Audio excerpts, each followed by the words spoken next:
పెద్ద ఆధ్యాత్మిక సముదాయం నా దేశంలో జరిగే కుంభమేళా అని అన్నప్పుడు నా రోమాలు నిక్కబొడుచుకుంటాయి. పాశ్చాత్య దేశ ప్రజలు నా దేశం యొక్క సాంప్రదాయాన్ని మనస్ఫూర్తిగా స్వీకరించి ఆ అనుభవాన్ని ఆనంద బాష్పాల రూపంలో వ్యక్తపరుస్తుంటే దేశంలో ఉన్న హిందూ వ్యతిరేకులను చూస్తే ఎంతో అసహ్యం వేస్తుంది.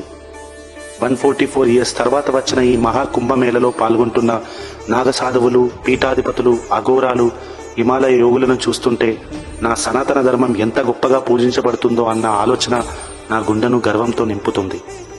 ఎందుకు ఈ కుంభమేళ ఇంత విశిష్టత? అఫ్కోర్స్ దాని గురించి తెలుసుకోవడానికి ఇంటర్నెట్లో చాలానే పేజెస్ ఉన్నాయి. కానీ నన్ను బాధపెడుతుంది అనదర్ సైడ్ ఆఫ్ కైండ్కు ఉన్న సో కాల్డ్ ఇంటెలెక్చువల్స్. వాళ్లకు కుంభమేళా అనేది అనవసరమైన ఖర్చు అని, పర్యావరణానికి హానికరమని, హిందువులందరూ అంధభక్తులని అభిప్రాయం చాలా గట్టిగానే ప్రచారం చేస్తున్నారు. వాళ్ళకి చెప్పాల్సింది ఒక్కటే, నా సనాతన ధర్మం ప్రతి కార్యంలో ఒక scientific reason and socio economic development ఉంది. అది కొంతమందికి కనబడదు.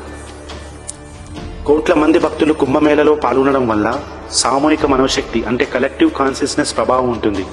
దీనివల్ల పాజిటివ్ ఎనర్జీ మనుషుల్లో పెరుగుతుంది. ఇది సైకాలజీ. కొన్ని సైంటిఫిక్ రీసెర్చ్ ప్రకారం గంగాజలంలో లివింగ్ బ్యాక్టీరియా హతమార్చే శక్తి ఉంటుంది. ఇది వాటర్లో ఉన్న వైరల్ ఫేజ్ వల్ల జరుగుతుంది. దానివల్ల కోట్లాది మంది పుణ్యస్నానాలు చేసినా ఎలాంటి రోగాలు రాకుండా వాళ్ళ బాడీ యొక్క ఇమ్యూనిటీని కూడా పెంచుతుంది. ఇది బయాలజీ. కుంభమేళ సమయం గ్రహాల స్థితి ఆధారంగా నిర్ధారించబడుతుంది. ఆ కుంభమేళ నాడు సూర్యుడు, చంద్రుడు, బృహస్పతి ఒకే నిర్దిష్ట రాశిలో ఉండడం వల్ల పున్నమి నాట ప్రభావం ఎక్కువగా ఉంటుంది. ఇది శరీర శక్తిని, మానసిక ఉల్లాసాన్ని పెంచుతుంది. ఇది ఆస్ట్రానమీ. మోస్ట్ ఇంపార్టెంట్లీ ఇది ఖర్చు కాదు, ఆర్థిక వ్యవస్థను బలపరిచే ఒక అవకాశం. కుంభమేళ సమయంలో local business, tourism, self employment విస్తృతంగా పెరుగుతుంది. 2025 కుంభమేళ 46 డేస్లో 3 లక్షల కోట్ల బిజినెస్ జరుగుతుందన్న అంచనా. ఇది ఎకానమీ. సో విమర్శలు చేసే ముందు దాని వెనుక విశ్వాసాన్ని, సైన్స్ని, కల్చరల్ హెరిటేజ్ని అర్థం చేసుకోవడం ఇంపార్టెంట్. ఫైనల్గా కుంభమేళ కేవలం హిందువులకు మాత్రమే కాదు, ఇది మానవత విలువలకు సంబంధించిన పండుగ.